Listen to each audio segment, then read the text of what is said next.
नागदा नगर की जनता को आज जो कल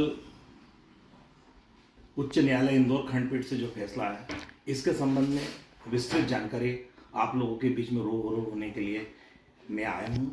चूँकि मैं राजकुमार राठौर इस याचिका का पिटिशनर हूँ। इस पिटिशन में सब महत्वपूर्ण तथ्य आपके सामने में रखना चाहता हूँ। 20 जुलाई 2022 को नागदा नगर पालिका का चुनाव संपन्न हुआ, जिसमें 1,36,000 पार्षद निर्वाचित हुए। 28 जुलाई 2022 को मध्य प्रदेश शासन के राज्य निर्वाचन आयोग के राजपत्र में ये 36 पार्षद निर्वाचित घोषित हुए और इस गजट नोटिफिकेशन के बाद में हम लोगों को नगर पालिका में बैठने का अधिकार प्राप्त हुआ। इसमें वार्ड क्रमांक 3 की पार्षद श्रीमती संतोष ओपी गहलोत को दर्शाया गया है, जिसकी मैंने कॉपी आपको दे दी है। गजट नोटिफिकेशन एज ए पार्षद के रूप में हुआ है। उसके बाद में 28 तारीख के दिन गजट नोटिफिकेशन हो गया। राज्य शासन को नियमानुसार इस तरह का गजट नोटिफिकेशन माननीय अध्यक्ष मोदी के लिए करना चाहिए था। 10 अगस्त 2022 को नागदा नगर पालिका के अध्यक्ष और उपाध्यक्ष का चुनाव हुआ।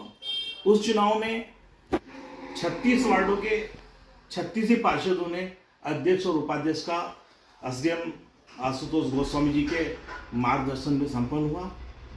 इसका निर्णय अध्यक्ष जो भी जीता, उपाध्यक्ष जो भी जीता, उसकी जानकारी राज्य निर्वाचन आयोग को और मध्य प्रदेश शासन को दी जाना थी। मेरा यह मानना है कि इसका गजट नोटिफिकेशन मध्य प्रदेश नगर पालिका अधिनियम 1961 की धारा 45 के अंतर्गत जो भी व्यक्ति पार्षद रहता है, अध्यक्ष रहता है या उपाध्यक्ष रहता है, उसका गजट नोटिफिकेशन होना बेहद अनिवार्य है। लेकिन गजट नोटिफिकेशन न होना, इसको लेकर हम न्यायालय में गए। न्यायालय में हमने पिटीशन दाखिल करी और हमने इस आधार पर पिटीशन दाखिल नहीं की कि किसकी विचारधारा क्या हो। हमने ये नहीं देखा कि ये किस विचारधारा का, मैं किस विचारधारा का। मैंने ये जो पिटीशन दाखिल करी है, मैं चूंकि नागदा शहर का निवासी हूँ, मैं संपत्ति कर, प्रकाश कर, फंडामेंटल राइट्स के मुताबिक एक आम नागरिक को धारा 226 के अंतर्गत अपनी बात कहने का अधिकार था और उसके मुताबिक मैंने अपनी पिटीशन दाखिल करी। और उस पिटीशन में माननीय प्रणय वर्मा जी ने गजट नोटिफिकेशन न होने के कारण नागदा नगर पालिका अध्यक्ष का वित्तीय अधिकार समाप्त कर दिया। अब हमारा ये कहने का मतलब है कि वित्तीय अधिकार समाप्त करने के पीछे हमारी मंशा क्या थी, या हमारा वो नहीं था काम करना। हमारे कहने का मतलब कि हमने 20 जुलाई को इलेक्शन जीता, भारतीय जनता पार्टी अपनी जगह, कांग्रेस अपनी जगह है। हमने अपने अपने वार्ड में जनताओं से वादा किया था और इन 40 माह में हम उन वादों पे खरे नहीं उतरे हैं और उसके कारण चूंकि भारी भ्रष्टाचार हो रहा है, नियमों को भलाई ताक में रखा जा रहा है। धारा 70 के अंतर्गत नियमों का पालन नहीं हो रहा। 71 में विभागीय समिति 80% पार्षदों के त्यागपत्र होने के बावजूद नगर पालिका पिछले दरवाजे से काम कर रही है। निकाय चुनाव होते हैं, जनता से हमने वादा किया था कि हम शहर को सुंदर बनाएंगे, जिसकी सड़कें टॉप होगी, हम स्वच्छ पानी उपलब्ध कराएंगे, वो इसके अलावा पूरे शहर को साफ सफाई युक्त रखेंगे। आप देखिए, ब्रिज से स्टार्ट करो, हिम्मत सेठ पेट्रोल पंप तक, केवल मात्र वहीं पे आपको डामर मिलेगा। हिम्मत सेठ पेट्रोल पंप से लगा के पूरे शहर के किसी भी मार्ग में आप चले जाइए, गड्ढों से भरमार, ऐसी हालत हो रही है कि बस पूछो मत। सफाई की व्यवस्था का आलम तो आपके सामने है। रहा सवाल पेयजल का, तो वो तो जनता के बीच में आम हो जाएगा कि हमने कितने दिनों तक कैसा गंदा पानी पिया, वो आपके सामने छुपा हुआ नहीं। दूसरा रहा सवाल 40-40 लाख रुपए के काम नागदा नगर पालिका परिषद अध्यक्ष नियमों को भलाई ताक में रख के काम कर रही थी और काम करने के बाद में उन लोगों के काम होते जा रहे थे। लेकिन धरातल पे काम आपको दिख रहा है क्या? पूरे नगर के अंदर कहीं भी नहीं दिख रहा है धरातल पे। एक और महत्वपूर्ण चीज मैं आपको बताता हूँ, भ्रष्टाचार की जो कारगुजारियां हैं उसके संबंध में बहुत स्पष्ट करना चाहता हूँ। देखिए आप, 1,95,000 रुपए का ई रिक्शा 6 लाख रुपए में खरीद रहे हैं। अध्यक्ष अपने लिए स्कॉर्पियो खरीद रही है, डंपर खरीद रहे हैं। उसके अलावा भ्रष्टाचार की एक और व्याथा आपको, अमृत 1, अमृत 2, उसके अलावा 20 और नागदा नगर पालिका के 36 वार्ड है और 36 वार्डों में 9 वार्ड के 4 जोन बना रखे हैं। उन 4 जोन में 16-16 लाख रुपए के रिपेयरिंग मद के काम होते हैं। मेरा ऐसा मानना है, मेरे पास में जो अभी अर्थ बजट 2025-26 तक का जो रिकॉर्ड है उसके मुताबिक रिपेयरिंग वर्क के नाम पे 15-15, 16-16 लाख रुपए के टेंडर आमंत्रित किए गए। कहीं दिख रहा है आपको रिपेयरिंग के नाम पे?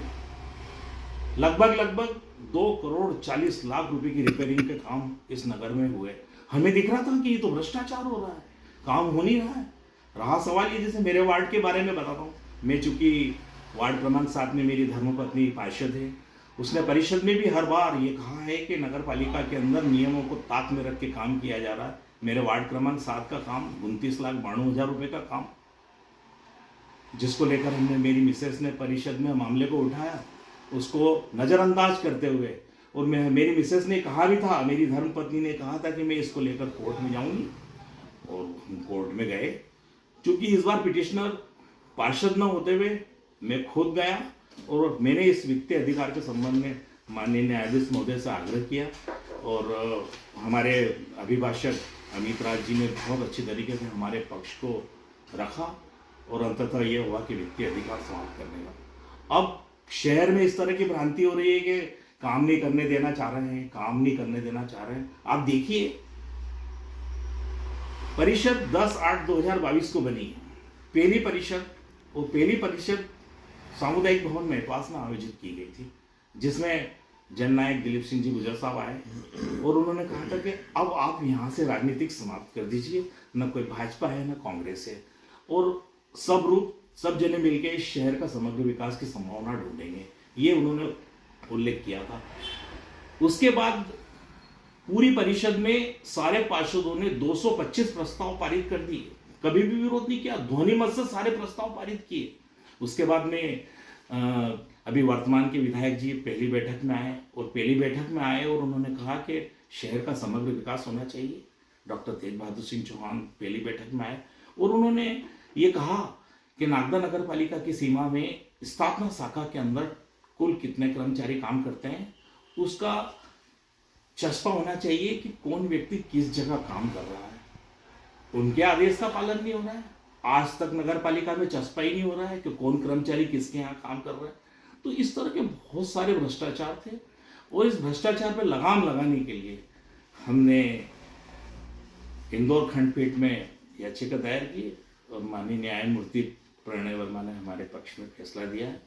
और रहा सवाल ये कि इस फैसले के खिलाफ, ये बात सही है कि कहीं भी चले जाए, सुप्रीम कोर्ट ने भी अपना डिसीजन दे चुके हैं राज्य शासन के खिलाफ। मध्य प्रदेश शासन के खिलाफ सुप्रीम कोर्ट ने फैसला दे दिया है कि निचली अदालत का फैसला यथावत रहेगा।